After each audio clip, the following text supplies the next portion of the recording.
ఒక వ్యక్తి క్రీస్తు యేసునందున్న కృపచేత ఎలా బలవంతుడవుతాడు? కుమారుడు, సైనికుడు, క్రీడాకారుడు అనే పదాలకు విశ్వాసి జీవితానికి మధ్య సంబంధం ఏమిటి?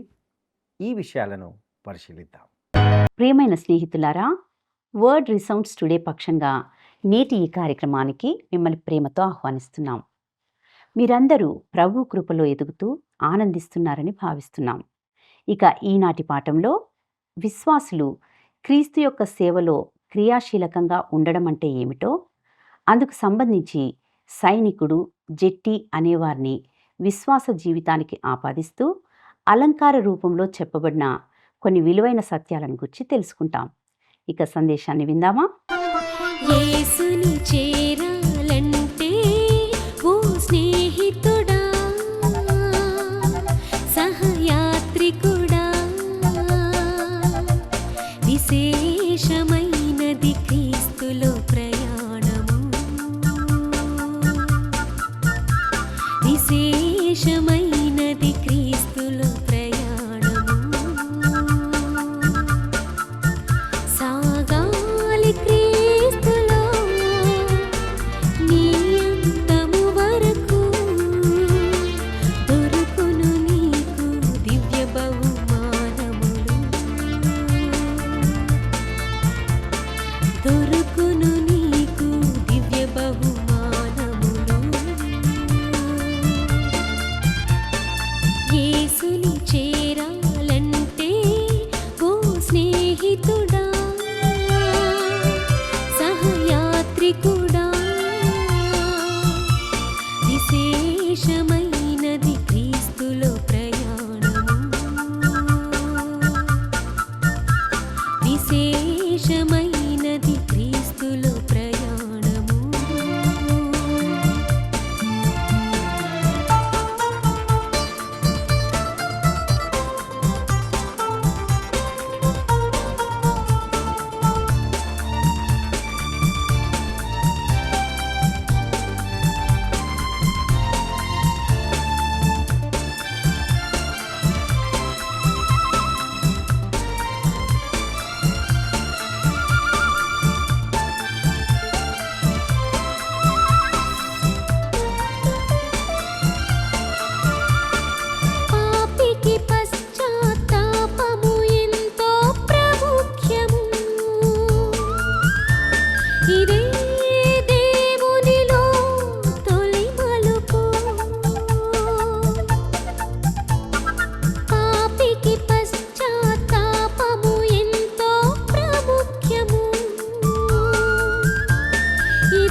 విశేషమైనది క్రీస్తులో ప్రయాణము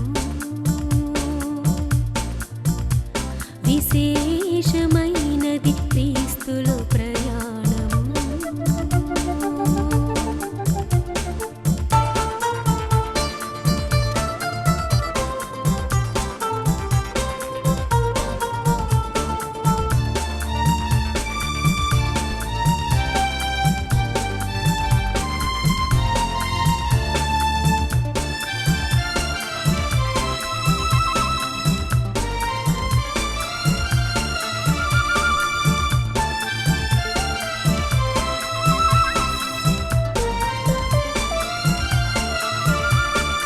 బాప్తిస్మము మీదట వచ్చును రక్షణాత్మ సంబంధమైన సహవాసము బాప్తిస్మము మీదట వచ్చును రక్షణాత్మ సంబంధమైన సహవాసము సహవాసములో వృద్ధియగును విశ్వాసముతో పొందవచ్చును కృపావరములు విశ్వాసముతో పొందవచ్చును కృపావరములు యేసుని చేరాలంటే ఓ స్నేహితుడా సహయాత్రికుడా విశేషమైనది క్రీస్తులో ప్రయాణము విశేషమైనది క్రీస్తులో ప్రయాణము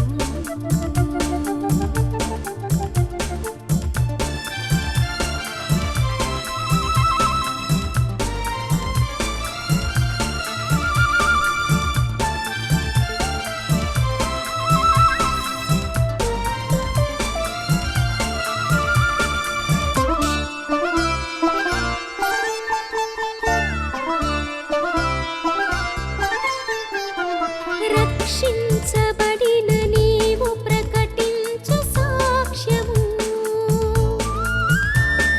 సాక్ష్యమే నీ జీవన ప్రతిరూపము రక్షించబడిన నీవు ప్రకటించు సాక్ష్యమే నీ జీవన ప్రతిరూపము సత్క్రియలతో సంతోషింపజేయుము క్రీస్తుని పరలోకమే నీ తుది గమ్యస్థానము పరలోకమే నీ తుది గమ్యస్థానము క్రీస్తునందు ప్రియమైన ప్రేమధార టీవీ వీక్షకులందరికీ మన ప్రభువును రక్షకుడైన యేసు క్రీస్తు దివ్యమైన నామంలో శుభములు తెలియజేస్తున్నాం. నేటి మన ఈ పాఠంలో అపోస్తులుడైన పౌలు తిమోతికి వ్రాసిన 2వ పత్రిక 2వ అధ్యాయము 1 నుండి 5 వరకు ధ్యానించుకోబోతున్నాం. 2వ తిమోతి పత్రిక 2వ అధ్యాయము మనకు ఎంతో ఆహ్లాదకరంగా ఉంటుంది. ఈ అధ్యాయంలోని వచనాల్లో విశ్వాసి యొక్క విధిని మరియు కార్యకలాపాలను వివరించడానికి ఉపయోగించే 7 అలంకారాలు చెప్పబడ్డాయి. అవి మనము ఈ అంత్యకాలము సమీపిస్తున్న కొద్దీ మనపై మరింతగా ముద్రించబడాలి. వాటిలో 3ని ఇందులో చర్చిస్తాం. ఇక మనము తిమోతికి రాసిన 2వ పత్రిక 2వ అధ్యాయము 1 వచనాన్ని గమనిద్దాం. నా కుమారుడా, క్రీస్తు యేసునందున్న కృపచేత బలవంతుడవు కమ్ము. ప్రియులారా, ఇక్కడ పౌలు నా కుమారుడా అనే మొదటి అలంకారిక ప్రసంగంతో ఈ అధ్యాయాన్ని ప్రారంభించినట్లుగా చూస్తాం. అయితే పౌలు పరిచర్యలో ఈ యువకుడు క్రీస్తు వైపుకు తిరిగిన భావంతోనే అతన్ని ఆధ్యాత్మిక కుమారుడుగా సంబోధించాడు. క్రీస్తుపై తన విశ్వాసం ద్వారానే ఒక దేవుని బిడ్డ దేవుని కుటుంబంలో జన్మిస్తాడు. పేతురు రాసిన మొదటి పత్రిక 1వ అధ్యాయము 23వ వచనంలో పేతురు అంటాడు, మీరు క్షయబీజము నుండి కాక శాశ్వతమగు జీవం గల దేవుని వాక్య మూలముగా అక్షయ బీజము నుండి పుట్టింపబడిన వారు. ఈ విధంగా తిమోతి దేవుని కుటుంబంలోకి చేర్చబడ్డాడు మరియు అతడు దేవుని బిడ్డ. ఈ కారణంగానే పౌలు తిమోతికి ఈ మాటలు చెప్తున్నాడు. క్రీస్తు యేసునందున్న కృపచేత బలవంతుడవు కమ్ము. ఈ కృపయందు బలవంతుడవై ఉండుము అనే మాట నిజంగా నాకు ఎంతో ఇష్టం. నా ప్రియ స్నేహితుడా, నీవు బయటికి వెళ్ళి నీ స్వంతంగా క్రైస్తవ జీవితాన్ని గడపగలవని నీవు అనుకుంటే నీకు చాలా నిరాశయే కలుగుతుంది. నిన్ను నీవు ఒక పరిణతి చెందిన క్రైస్తవునిగా అవడానికి కొన్ని చిన్న చిన్న నియమాలను లేదా కొన్ని తెలివైన ఉపాయాలను నీవు అనుసరించవచ్చని నువ్వు భావిస్తే గనక అప్పుడు నీవు చట్టబద్ధత, ధర్మశాస్త్ర సంబంధమైన సూక్ష్మమైన ఉచ్చులో పడిపోయావని గుర్తించాలి. పౌలు ఎటువంటి నియమాలను ఇవ్వలేదు, కానీ ఒక క్రైస్తవ బిడ్డకు క్రైస్తవ జీవితాన్ని ఎలా గడపాలో చెప్పడానికి దేవుని వాక్యంలో ధర్మశాస్త్ర సంబంధమైన ఎటువంటి నియమాలు లేవని బోధిస్తుంటున్నాడు. మనము కృప ద్వారా రక్షింపబడ్డాం మరియు ఇప్పుడు మనము దేవుని కృపయందు జీవించాలి మరియు ఆ కృపయందు బలవంతులమై ఉండాలి. ఒకానొక దైవ సేవకుడు తన బాల్యంలో జరిగిన ఒక చక్కటి ఉదాహరణను తెలియజేశాడు. తన నాన్నగారు తన పనిని బట్టి చాలా చోట్లకు ప్రయాణిస్తుండేవాడు. అతని ఇంట్లో లేనప్పుడు పాటించడానికి ఎల్లప్పుడూ కొన్ని నియమాలను విధిస్తూ ఉండేవాడు. వాటిలో కొన్నింటిని అతడు పాటించగలిగాడు, కానీ అతని నాన్నగారు ఇంట్లో ఉన్నప్పుడు మాత్రము కొన్ని అదనంగా ఇతర నియమాలను ఖచ్చితంగా పాటిస్తుండేవాడు. అతడు పాటించవలసిన కొన్ని నియమాల్లో ఒకటి ఏమిటంటే అతడు సండే స్కూల్కు తప్పకుండా వెళ్ళాలి. ఆసక్తికరమైన విషయం ఏమిటంటే అతని తండ్రి ఎప్పుడు స్వయంగా అలా చేయలేదు, కానీ అతను మాత్రము ఎల్లప్పుడూ తన కుమారుణ్ణి వెళ్ళమని బలవంతం చేసేవాడు. ఏది ఏమైనప్పటికీ అతని తండ్రి ఇంటికి దూరంగా ఉన్నప్పుడు సండే స్కూల్కు వెళ్ళకుండా ఒకసారి అతడు చేపలు పట్టడానికి వెళ్ళాడు. అయితే అతని తండ్రి ఒకసారి అకస్మాత్తుగా ఇంటికి వచ్చి అతన్ని కనుగొన్నాడు. అతని తండ్రిని చూచి ముందుగా ఎంతో భయపడ్డప్పటికీ ఆ తర్వాత తాను తప్పు చేశానని ఒప్పుకున్నాడు. అప్పుడు అతని తండ్రి ముందు కోప్పడ్డప్పటికీ అతనితో దయగా మాట్లాడి అతనికి ఊరు నుండి తీసుకుని వచ్చిన కొన్ని స్వీట్స్ లాంటి ఇవ్వడం జరిగింది. ఇక్కడ ముఖ్య అంశం ఏమిటంటే అతని తండ్రి యొక్క మంచి స్వభావాన్ని ఒక కొడుకుగా నిజంగా ఉపయోగించుకున్నాడు. అయితే అతని తండ్రి తాను చిన్న వయసులో ఉండగానే చనిపోయాడు, కానీ ఇప్పుడు ప్రభువును అంగీకరించిన వ్యక్తిగా ఆ వ్యక్తికి శాశ్వతమైన పరలోకపు తండ్రి అంటూ ఉన్నాడు. పరలోకపు తండ్రి కుమారుడు నిజంగా ఎంతటి అద్భుతమైన అలంకారిక ప్రసంగం కదా. ప్రియులారా, చాలాసార్లు నేను దీన్ని చేయను మరియు నేను అలా చేయను మరియు నేను కొన్ని నియమాలను పాటిస్తున్నాను అని క్రైస్తవులు చెప్పడాన్ని విన్నప్పుడు వారికి దేవుని కృప గురించి చాలా తక్కువ తెలుసని నేను వెంటనే గుర్తిస్తాను. వారు తమ సొంత బలముతో క్రైస్తవ జీవితాన్ని గడపడానికి ప్రయత్నిస్తున్నారు. అయితే పౌలు క్రీస్తు యేసునందున్న కృపచేత బలవంతుడు కమ్ము అని అంటున్నాడు. ఇక మనము తిమోతికి వ్రాసిన 2వ పత్రిక 2వ అధ్యాయము 2వ వచనాన్ని గమనిద్దాం. నీవు అనేక సాక్షుల ఎదుట నా వలన వినిన సంగతులను ఇతరులకు బోధించుటకు సామర్థ్యము గల నమ్మకమైన మనుషులకు అప్పగింపుము. ప్రియులారా, పౌలు భవిష్యత్తును గురించి చాలా శ్రద్ధ వహించాడు. మన పరిచర్య ముగింపుకు చేరుకున్నప్పుడు మనము చేసినట్లుగానే దేవుని వాక్యాన్ని ప్రకటించి బోధించే ఇతర మనుషులు వస్తారా అని అతడు ఆశ్చర్యపోయాడు. కొన్నిసార్లు మనకు కూడా ఏలియా వంటి సంక్లిష్టత ఏర్పడుతుంది. కొన్నిసార్లు మనము ఏలియాలాగా ఓ ప్రభువా నేనొక్కనే మిగిలి ఉన్నాను అని అరుస్తాము, కానీ అది నిజం కాదని కనుగొంటాం. దేవుని విషయాల కోసము నిలబడే మంచి యువ బోధకులను ప్రభువు లేవనెత్తడాన్ని దేశమంతటా కొన్నిసార్లు చూడడం జరుగుతూ ఉంటుంది. అయితే దేవుని వాక్యాన్ని బోధించడంలో నమ్మకంగా ఉండే యువకులు ఉండడం పెద్దలైన వ్యక్తులకు నిజంగా ఆందోళన కలిగిస్తుంది. కాబట్టే పౌలు తిమోతికి తాను బోధించే విషయాలను ఇతరులకు కూడా బోధించగల విశ్వాసులైన మనుషులకు అందించమని ఉపదేశిస్తున్నాడు. మరియు దేవుడు బోధనా వరాలు కలిగిన మనుషులను లేవనెత్తుతాడు. ఈరోజు కూడా ఆయన ఇలాగే జరిగిస్తున్నాడు. ప్రియులారా, దేవుని కుమారులుగా మనము కూడా మన తండ్రి వ్యవహారాల గురించి శ్రద్ధ వహించాలి. బాలుడిగా ఉన్నప్పుడు ప్రభు అయిన యేసు తన మానవత్వంలో ఉన్నప్పుడు ఇలా అన్నాడు, నేను నా తండ్రి పనుల మీద ఉండవలెనని మీరు ఎరగరా? నేను దేవుని కుమారుణ్ణి అయ్యాను అనగా ప్రభు అయిన యేసులా అని కాదు, నేను క్రీస్తుపై విశ్వాసం ద్వారా దేవుని కుమారుణ్ణి అయ్యాను అని నా భావం. యోహాను సువార్త 1వ అధ్యాయము 12వ వచనాన్ని గమనిద్దాం. తన్ను ఎందరూ అంగీకరించిరో వారికందరికీ, అనగా తన నామమునందు విశ్వాసముంచిన వారికి దేవుని పిల్లలు అగుటకు ఆయన అధికారము అనుగ్రహించెను. ప్రియులారా, గమనించారా? ఇప్పుడు నేను దేవుని కుమారుణ్ణి కాబట్టి నా తండ్రి వ్యవహారాలపై నాకు ఆసక్తి ఉంది. మీరు మీ తండ్రి పనిపై ఆసక్తి కలిగి ఉన్నారా? ఇంతకీ దేవుని బిడ్డలుగా మన పని ఏమిటి? మన ప్రధాన పని దేవుని వాక్యాన్ని బయటకు తీసుకురావడమే. అయితే దేవుని పనిని చేయడానికి, అలాగే ఆయన పిల్లలుగా మన జీవితంలోని ప్రతి కోణములోనూ మనకు దేవుని కృప అవసరమని మనం గుర్తించాలి. బహుశా మీరు మీ పట్ల మీరు ఎంతో నిరాశ చెందారని మీరు అనుకుంటుండవచ్చు. అయితే మీరు అలా ఉండకూడదు. మీరు దేవుని కృప ప్రకారం నడవాలి. విశ్వాసులుగా మనము వెలిచూపు వలన కాక విశ్వాసము వలననే నడుచుకొంచున్నాము. లేదా మీరు బహుశా నిరుత్సాహపడవచ్చు. మీరు అలా నిరుత్సాహపడిన స్థితిలో ఉన్నారు అంటే మీరు దేవుని వాక్యాన్ని మరియు దేవుని ఆశీర్వాద మార్గాన్ని నమ్మడం లేదు అని అర్థం. వాస్తవానికి మీరు నిజంగా మీ పద్ధతిలో మీ స్వంతంగా చేయగలరని అనుకున్నారు కాబట్టే ఇప్పుడు మీరు నిరుత్సాహపడ్డారు.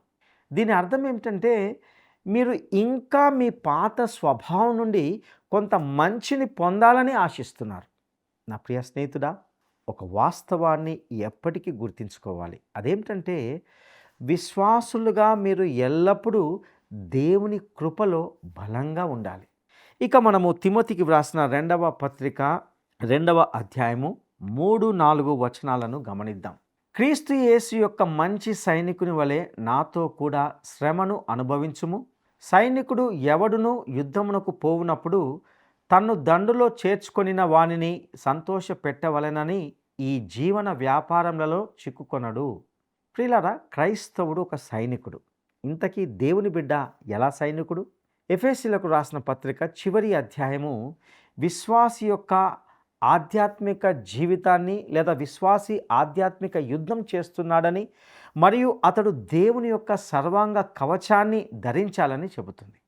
పౌలు ఎఫెసీలతో ఇలా అన్నాడు.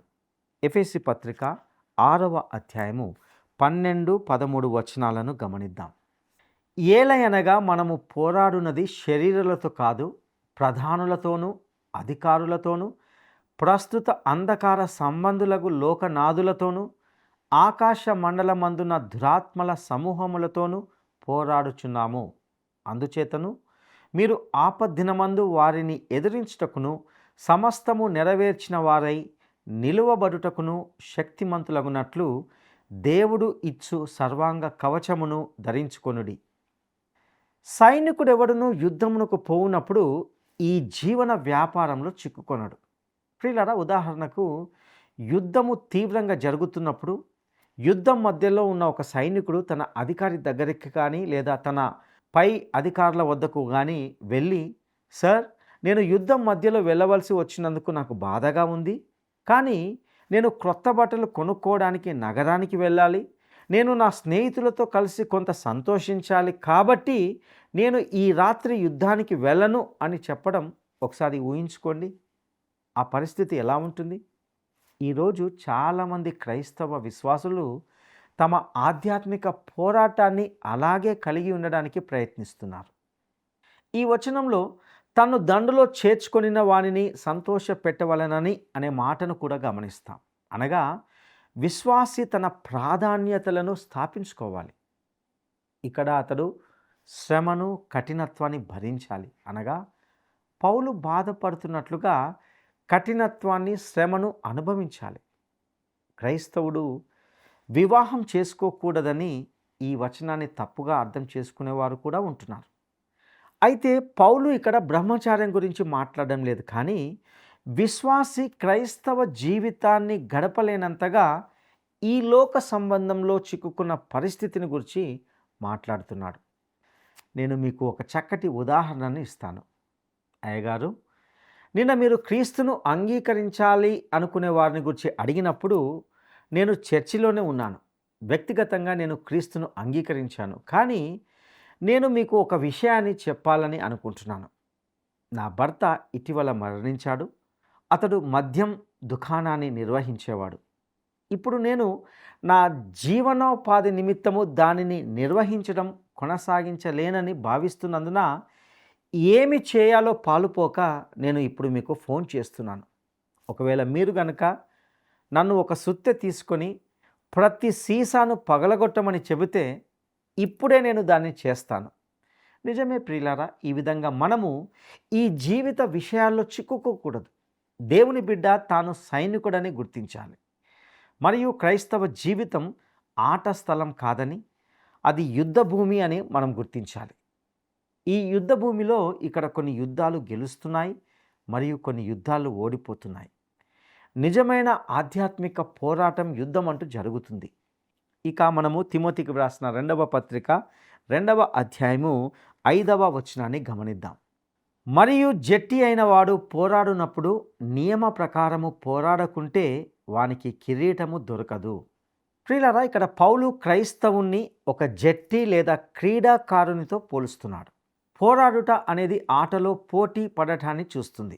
అతడు గెలవాలని కోరుకుంటాడు, మరియు అతడు విజేతగా ఉండడానికి తాను చేయగలిగినదంతా చేస్తున్నాడు. ఎవరో ఒకరు చాలా క్లుప్తంగా ఇలా అన్నారు, కొంతమంది క్రైస్తవులు చేసే ఏకైక వ్యాయామం లేదా పోరాటం ఏమిటంటే తొందరపడి నిర్ణయాలు తీసుకోవడం, వారి స్నేహితులను తక్కువ చేయడం. ప్రియులారా, ఇక్కడ పౌలు మాట్లాడుతున్న వ్యాయామం అది కాదు. క్రైస్తవ జీవితాన్ని ఒక పరుగు పందెంగా పోలుస్తూ ఆయన మాట్లాడాడు.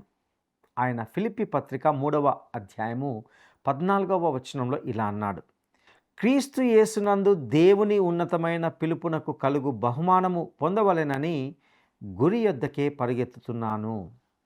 ప్రియులారా, పౌలు తన శరీరాన్ని అదుపులో ఉంచుకోవాలని కూడా చెప్పాడు. ఈ విషయాన్ని 1 కొరింథీ పత్రిక 9వ అధ్యాయము 24 నుండి 27 వచనాల్లో గమనిస్తాం. పౌలు లక్ష్యం ఏమిటంటే పరుగు పందెం చివరిలో ఉన్నవాడు ప్రభువైన యేసు. ఆయనే అతనికి ప్రతిఫలం ఇవ్వగలడు. మరియు మత్తయి సువార్త 25వ అధ్యాయము 21వ వచనంలో చెప్పబడినట్లుగా ఆయన బలానమ్మకమైన మంచి దాసుడా అని చెప్పగలడు. దేవుని బిడ్డ పోరాడాలి. దేవుడు ఆయన బిడ్డలు పరుగు పందెంలో గెలవాలని కోరుకుంటున్నాడు. ప్రతి దేవుని బిడ్డ ఈ విషయాన్ని గుర్తించాలి. అతడు నియమ ప్రకారం పోరాడాలి, అంటే అతడు నియమాల ప్రకారం ఆడాలి. క్రైస్తవ జీవితాన్ని గడపడానికి ఎటువంటి సత్వర మార్గం అంటూ లేదా దొడ్డిదోవ అంటూ ఏది లేదు. మరియు వాటిలో ప్రతి ఒక్కటి చాలా ముఖ్యమైనది. ఇది మనకు దేవుని మనసును మరియు దేవుని వాక్యాన్ని ఇవ్వడానికి అది ఎంతో మనకు తెలియజేస్తుంటున్నది. మనం మొత్తం బైబిల్ను అధ్యయనం చేయాలి. ఒక క్రీడాకారుడు ఏ విధంగానైతే అన్ని విధాలుగా సిద్ధపడి ప్రయాసపడుతూ తన లక్ష్యాన్ని చేరుకుంటాడో దేవుని బిడ్డ కూడా అలాగే చేయాలి. మీరు గెలవబోతున్నట్లయితే మీరు ఎటువంటి సత్వర మార్గాల కొరకు కానీ దగ్గరి మార్గాల కొరకు కానీ వెదకరు. ఈరోజు ప్రియులారా, మనము మన క్రియల చేత రక్షించబడము. ఒకవేళ నీవు విశ్వాసివైతే వాక్యానుసారంగా నియమ ప్రకారంగా పోరాడితేనే ప్రభువు నుండి మెప్పు బహుమానం కలుగుతుంది. మనము కేవలము దేవుని కృప ద్వారానే రక్షింపబడతాం. మరియు ఇప్పుడు ఈ లోకంలో మనము దేవుని కృపయందు మాత్రమే జీవించాలి మరియు ఆ కృపయందు బలవంతులమై ఉండాలి. ఈ సత్యాన్ని మనము ఎప్పుడు కూడా మర్చిపోకూడదు. ప్రియులారా, మనము యేసు క్రీస్తును అంగీకరించడం ద్వారా దేవుని బిడ్డలమయ్యామని, దేవుని వాక్యము చేత జన్మించామని తెలుసుకున్నాం. అయితే ఈ లోకంలో జీవిస్తున్నప్పుడు క్రీస్తు యేసు మంచి సైనికుని వలె యజమాని కొరకు శ్రమను అనుభవిస్తూ ఎంతో జాగ్రత్తగా మసలుకోవాలని గ్రహించాం. అదేవిధంగా ఆయన కొరకు నమ్మకమైన బిడ్డలుగా జీవించాలంటే మన ఎదుట ఉంచబడిన పరుగు పందెంలో జాగ్రత్తగా వాక్య నియమము ప్రకారము పరిగెత్తాలి. దేవుని బిడ్డల ఆధ్యాత్మిక జీవితము ఎప్పుడు కూడా సత్వర మార్గము కొరకు వెదకకూడదు. మనము నమ్మకంగా ప్రభువు కొరకు శ్రమలను భరిస్తూ ఆయన సాక్షిగా జీవించగలిగినప్పుడు మన రక్షకుడైన యేసుక్రీస్తు ప్రభువు మనకు ఉన్నతమైన బహుమానాన్ని, అక్షయ కిరీటాన్ని అందిస్తాడు. అంతకంటే మిన్న అయినది ఆయన నుండి మనము పొందుకునే మెప్పుతో కూడిన గొప్ప పిలుపు. అదేమిటంటే, భలా నమ్మకమైన మంచి దాసుడా. ప్రియ సహోదరుడా, సహోదరి, ఇంతవరకు విన్నటువంటి సందేశము ద్వారా అనేక ఆధ్యాత్మిక విషయాలను నేర్చుకొని ఉన్నారని తలస్తున్నాం. పరిశుద్ధాత్మ దేవుడు తన వాక్యము ద్వారా మీతో వ్యక్తిగతంగా మాట్లాడి ఉండవచ్చు. ఈ వాక్య సత్యాలను మీ జీవితాలను అన్వయించుకుంటారని ఆశిస్తున్నాం. సర్వశక్తిమంతుడైన దేవుని ప్రేమ, రక్షకుడైన యేసుక్రీస్తు కృప, పరిశుద్ధాత్ముని నిత్య సన్నిధి, భద్రత, కాపుదల మీకు, మీ కుటుంబాలకు నిత్యము తోడయుండి నడిపించునుగాక. దైవాశీస్సులు. దేవుని బిడ్డలుగా మనము వెలిచూపు 525570. ఈ సందేశం ద్వారా క్రీస్తునందు విశ్వాసముంచిన ప్రతి ఒక్కరూ క్రీస్తు యొక్క కృపయందు బలవంతులుగా ఉంటూ విశ్వాస జీవితంలో ముందుకు వెళ్ళాలని హెచ్చరించబడ్డాం. ముఖ్యంగా క్రీస్తు యేసు సైనికుని వలె శత్రువుతో పోరాడుతూ వాక్యానుసారంగా ప్రభువు నుండి బహుమానాన్ని పొందాలని నేర్చుకున్నాం. మరిన్ని లోతైన సత్యాలను తెలుసుకోవడానికి స్క్రీన్ మీద కనబడే ఫోన్ నంబర్తో మమ్మల్ని సంప్రదించండి. సర్వశక్తిమంతుడైన దేవుని కృప మీకందరికీ తోడయుండునుగాక. ఆమేన్. ఈ కార్యక్రమం మీకు నచ్చిందా? అయితే వెంటనే మిస్డ్ కాల్ ఇవ్వండి. బహుమతి పొందే విజేత మీరే కావచ్చు.